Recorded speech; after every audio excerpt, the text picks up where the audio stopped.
on this premise that we demand the immediate withdrawal of the alleged warrants of arrests, if any, we've not seen any, or any coercive measures against governors pending an impartial determination of this matter. For meaningful oversight to take place, if this oversight has to be meaningful, you have to have a conversation where you compare notes between the governor who is summoned, the agencies that includes the Auditor General, and the Senate committee itself. But I would like someone to tell me how on earth would it have been possible for the Senate committee, even if they worked for 24 hours, to have a meaningful engagement with 29 governors on the same day? How many minutes was each governor supposed to engage themselves with the Senate? What we have said is an attempt to carry an agenda that is not part of the oversight by some members of the CIPA committee. As the chair said, the governors continue appearing almost every week to summons, to invitations by all other committees of the Senate and even the National Assembly, except CIPAC. Na uyu tenirete ekiombe keria gikumurikira gusikia ukora ubutuki ase bikorwa byo busaria ya DCI me agency ya Kenya nigo bono anyarire kwenekia na bwigo gukwanira engana yemebere yanyara gutuka getindekire asengore yemo asichinse mochamba kaburini ime ye county ya Kericho. Amen Mohamed kaukwana umugasolero nabalikiwa mangana maya nigo anyarire kwera buna emebere nonye serikali Ikaunti ya Nyamira ya negative na emibere nigo yarenge 13 nigo emibere yo yarenge 33 engana atebire buna nigo ere gukumia ikiagira abana ibingwerere use emibere yebingwerere nigo yarenge 25 engana ubutuki bugenderete gukorekana. Our investigations so far have uncovered discrepancies between the authorized disposals and the actual remains recovered from the mass grave. A court order issued by Nyamira Law Courts on March 17, 2026, under miscellaneous application number E033 of 2026, explicitly authorized the disposal of only 13 unclaimed bodies. And if I may give you the breakdown, the 13 unclaimed bodies comprised 8 adults, 1 child, and 3 fetuses, along with 1 twin fresh stillbirth. However, the exhumation exercise conducted on March 24, 2026, pursuant to court orders and under the direct supervision of the Office of the Chief Government Pathologist, represented by Dr. Richard Njoroge and Dr. Donna Nyamunga, together with my DCI forensic team, yielded 33 bodies instead of the 13, which comprised of 8 adults and 25 fetuses, plus 6 additional body parts. And these body parts were conclusively identified as amputation specimens.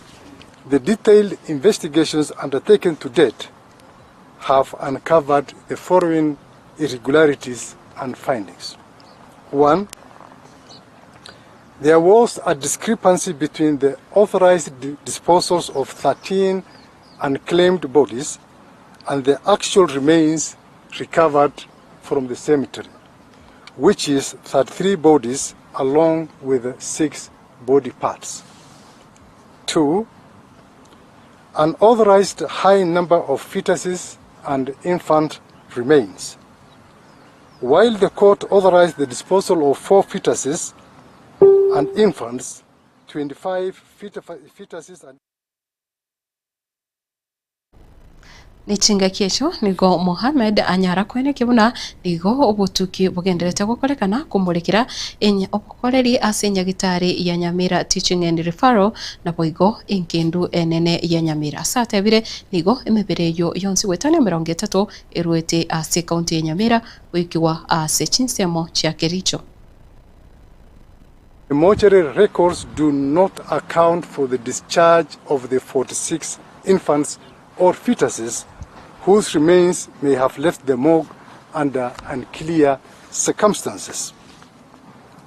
And these findings, therefore, point to serious lapses in mortuary protocols, serious lapses in documentation and oversight at Nyamira Teaching and Referral Hospital mortuary, as well as irregularities in the burial process at the Makoborini Cemetery owned by the National Council of Churches of Kenya, Kericho branch, which was overseen by the caretaker, one Richard Towet alias Ezekiel.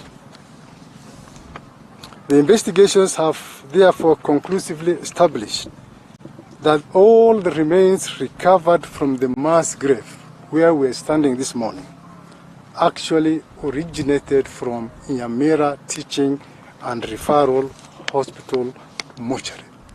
And this has been acknowledged by the management and the officials of the said referral hospital.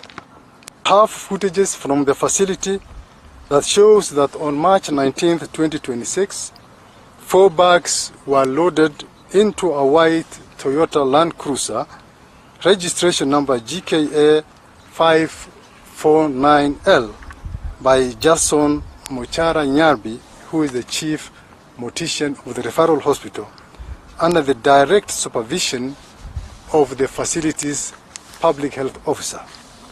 And this particular vehicle has since been impounded and is under police custody. And therefore, to ensure complete accountability and na serikali ya kaunti ya Nairobi ni gubono yanyarire kwenekia guse yanyara kwenekia ugutaguro kwa ibibanda ebinge asechiro enene ya Gikomba ubutuko bugukira rero nase umuroberio wokoroseria na boigo kweneke buna oroche rwa Nairobi rwanyarire kusibigwa ni gubono serikali yanyarite kurwa igikuru cha sabonchoria bari bakoneria mbarabare kusebaga chite mbarabare no rocho ro oro nene anumuno ase echiro eyo Kolende nigo abamenyi banyare ko murunganiria na boigo bari bakorera bonchoreria ase Chinsemechyo nigo basabira buna serikali nyare ko banyura no ko bahase baragende gukorera obonia wabo. Sasa mimi naweza omba serikali tuangalie sisi mavijana. Unajua mavijana wengi ndio wanachukua viatu kwa kiuza mtaani, unaona? Serikali tuangalie. Mimi tangu asubuhi hii ndio nimepata. Hii ndio nimepata mweshi. Unaona? Afadhali serikali tuangalie. Angalau tutapata hata unga, unaona? Hii soko imetolea sana sisi kama mavijana. Mimi nimefika saa 10 asubuhi napata soko yote imeanguka chini, unaona? Na tuwezi tumia pesa ya stock. Kama utatuangalia itakuwa jambo la muhimu. Sisi ni wafanyikazi wa hapa Kikomba na Kenya tungependa kusema Ruto amebomoa ya kutosha. Hatujenge sasa, tuna masoko. Hakuna pale tulikuwa tumepewa, ingekuwa tumepewa sasa tungekuwa tumeenda. Na Ruto amebomoa ya kutosha. Kikomba ni 16 acres. Anatupatiaje ya quarter acres? Anatupatia quarter acres tuende wapi?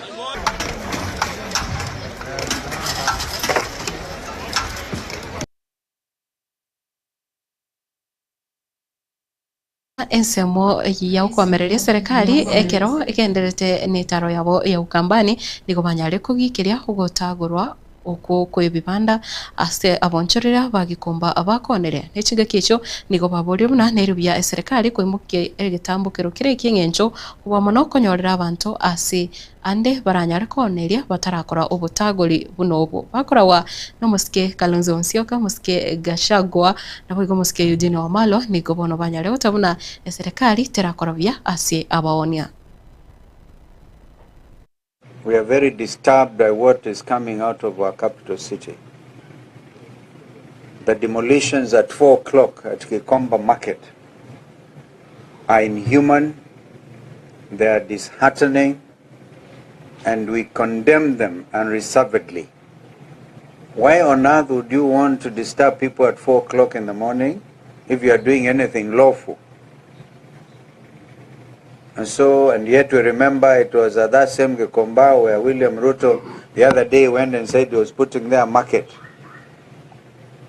So this inhuman treatment of Kenyans by an uncaring administration of Kenya Kwanza. When we were campaigning with William Ruto, I was running it. We made a firm undertaking to the people of Kenya that in a new administration, demolitions and evictions will never happen. And if they have to happen, the people being evicted must first be relocated to their new places of occupation. We also did agree that no demolition and eviction will ever be done at night. I started differing with William Ruto, our second year in office, when he went against what we had agreed and started a systematic program of evicting people from their land and from where they have lived for life. As lawyers, we know that certain operations, including enforcement of court orders, must be done within specified hours. They cannot be carried out during ungodly hours. We saw what happened in Gikomba yesterday. We saw what happened at Dari, Honorable Tuju's place, people raiding private property at 3 o'clock, very ungodly hours. And all this points out, apart from what happened at Nairobi Hospital, a private enterprise being...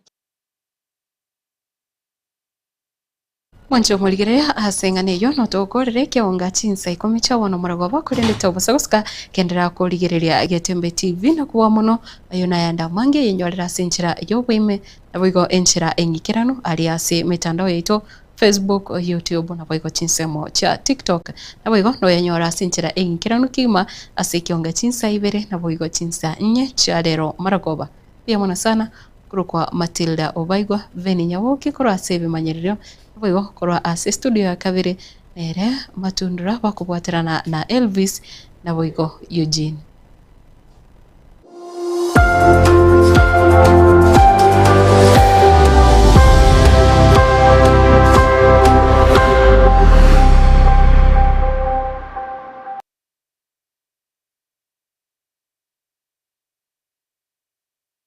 Omurayi omukuru gwense ya Burkina Faso Thomas Sankara nigatebete nigekuira ekerengo gete ky'obubalimo kibirengeralyo elyokolenta amoncheryo y'amagenderero asa matuka busyo nakyo gekogera omuse